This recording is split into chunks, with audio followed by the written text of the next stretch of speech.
So now that we've got this piece kind of in ZBrush, it's smoothed out, it's ready to go. We don't have any errors, or at least any huge, noticeable errors at this point. We want to go ahead and get started on this thing. The first thing we need to do is we separated this in multiple subtools. Now that's fantastic, but there's a little bit of a problem with that. If we want to do something globally to this mesh, it's going to be a little difficult to do because we have so many subtools. But the other thing we want to do is make sure that we're focusing on those large, medium, and small details. And if we zoom back, very far back, you could see it was so small, we'd be looking at our large details. What's the silhouette? And we've got that in place. And now medium details. And now medium details are, what's the strap look like? Is there wood details or metal detail? And then fine details, what are the pores look like on the metal pieces?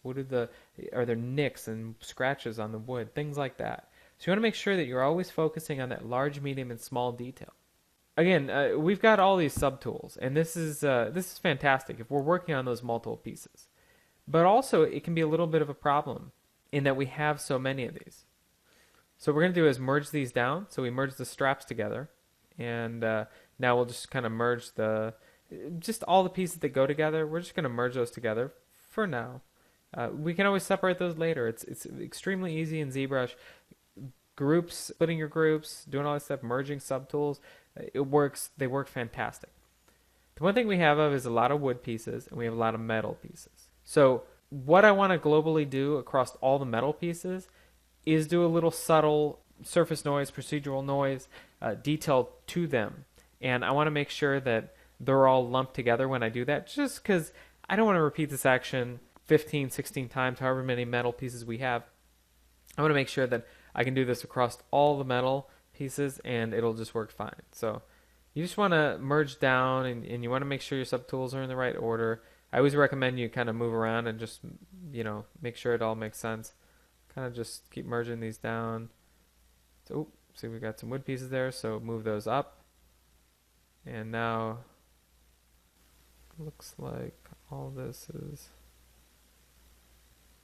in place. Let's go ahead and you can go ahead and auto group, and then you can split those if you want.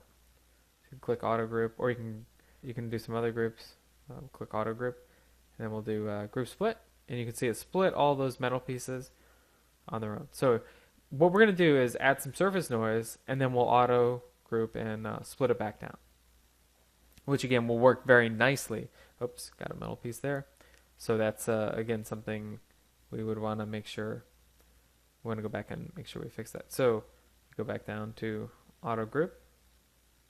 Then we'll go to group split.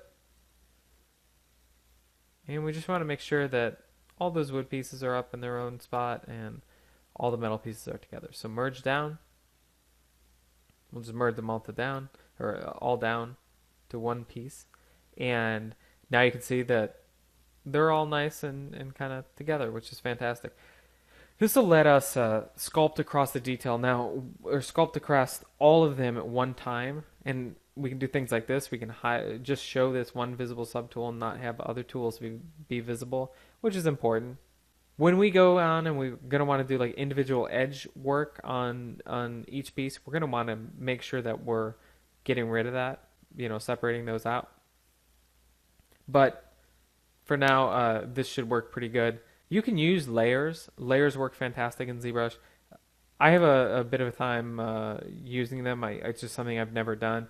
I tend to actually use morph targets more than layers when I'm working in ZBrush. It's just how I like the morph target workflow a little bit better. Layers are fantastic as well, but whatever you want to use. You can use both if you want. That's fantastic.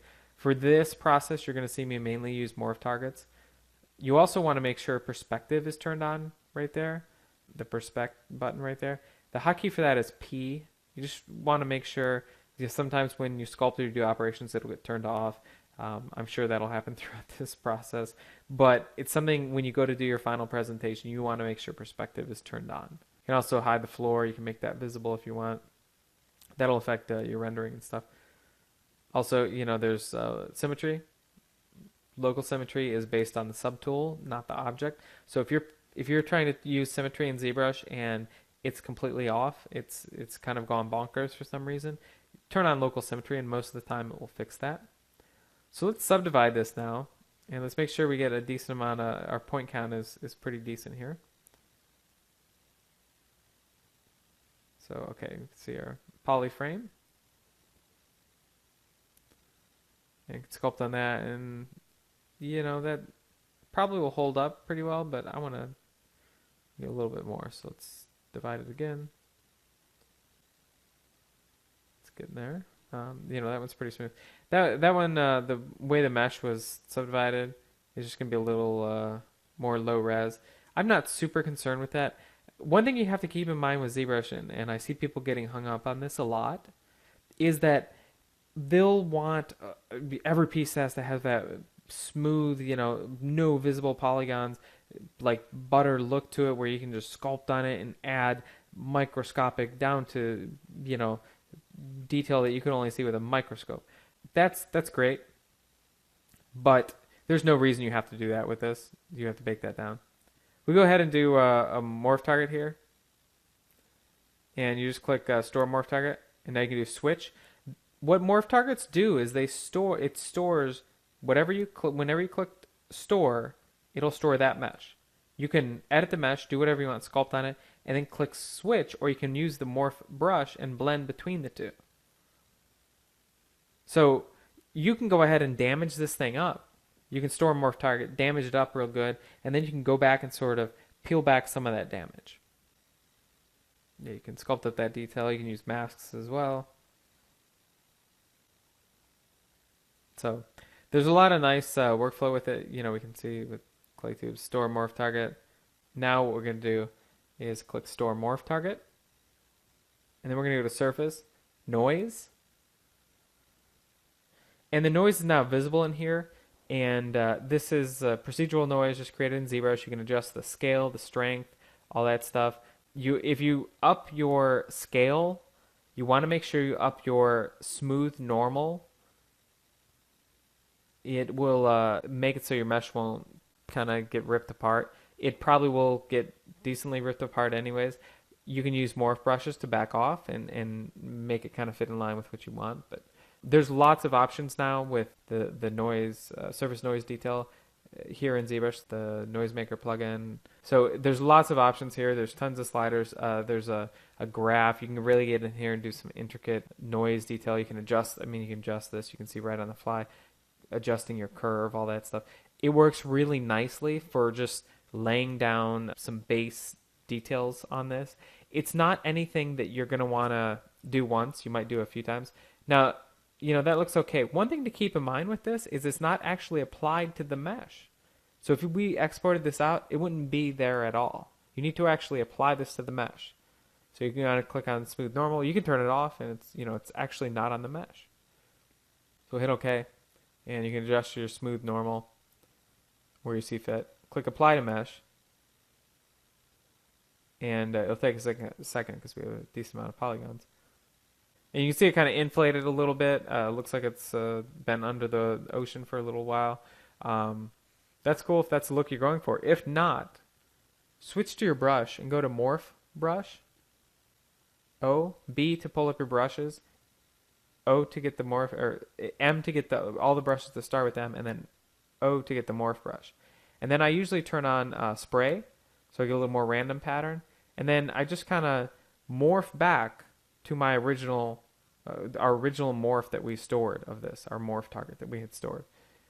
This workflow in ZBrush, I think, is extremely powerful. It's fast, it's very intuitive, and it lets you have user control over where you want your details to be. Even though we're using procedural, this procedurally created noise, it lets us pick and choose where we want those details to be. So we can back off some detail there, and it's slightly visible now. So we'll delete morph target, store it again, and let's delete that surface noise, and let's do some more surface noise. Like I said before, you're probably going to want to do different noises here. You might do a large one, small one, then a medium one.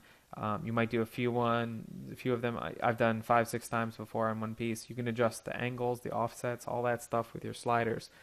So there's a lot of options here. There's a lot of detail that you can put on, And we haven't sculpted anything at this point, but we're starting to get a decent amount of detail on our metal pieces. Adjust our smooth normal, click apply to mesh. You'll notice the smaller the mesh, the less it will get distorted, or the smaller the noise, the less it will get distorted. It still blows it up a decent amount, inflates it just a bit, so we'll back off some of that detail. Some of that inflation's not bad too, especially if it's uneven. It will give your mesh that kind of hand-created look. One thing that I like to do is use the surface noise to kind of help me block in my concepts for my piece really quickly, and it does that randomly. So I'll do surface noise a few times, back off some detail, and then go in and just kind of start sculpting in and use the areas that maybe have those pit marks or those indentions on the pieces to kind of put in my details in those places. So I'll follow the shape of shape of that noise as much as possible. I think that's really important, is using this procedural generated stuff in addition with your own hand created stuff in ZBrush or hand sculpted stuff. So morph target again, delete and store again. That might be pretty good. So let's go ahead and we'll do a auto group again. Polygroups here. So click auto group. And then let's go ahead and group split.